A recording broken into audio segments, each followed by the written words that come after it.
आज है जी 26 जनवरी और भारत अपना यौम जमहूरिया बड़ी शान और शौकत के नाल मना रहा है। लेकिन एक सवाल है कि जदों जमहूरिया के नाम तो त्योहार मना रहा है ताकि उस कश्मीरियों के हकूक दबाए नहीं, उस कश्मीरियों का हक खुदरादियत, उन्होंने पैदाइशी आईनी हक, उन्होंने आज़ादी का हक उसको दबाया नहीं। वो किस जवाज के नाल किस बल उता ये त्योहार मना रहा है, किस मतलब वो क्या सोच रहा है कि इस त्योहार मना रहा है।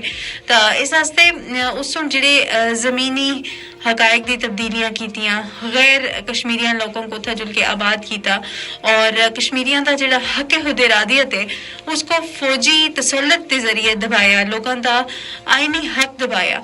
तो इस वास्ते मेरा सवाल है सारे लोगों को कि वो अज का जमहूरी त्योहार मनाने दे लायक है। और दूई ये गल कि जमहूरीयत सिर्फ इस चीज़ का ना नहीं है कि तुसी मजहबी आज़ादी उस विच भी आंदी है, ठीक है, उस विच तुसां दी मजहबी आज़ादी आंदी है, अकलियतां दा तहफ़्फ़ुज़ आंदा है, ठीक है, उस तो अलावा मसावात आंदी है, एक इंसानी हमदर्दी आंदी है। तो इस वास्ते वो इन्हां सारियां चीज़ां विच बहुत बुरी तरह दे नाल नाकाम होया है। तो अपनी चीज़ां पूरी दुनिया को हाईलाइट करना वो उसकी जमहूरियत इकदार को नहीं शो करी, बल्कि ये बेसिकली एक ऐसा निज़ाम वो चला रहा है भारत जिहड़े इंसानी एक इंसानियत के खिलाफ जा रहा है, जिहड़ा लोगों का पैदाइशी हक है उसको ख़त्म कर रहा है और उसके नाल नाल पूरी दुनिया को ये पैगाम दे रहा है कि वो जमहूरी मुल्क है। तो इस वास्ते असां आवाज़ उठानी है।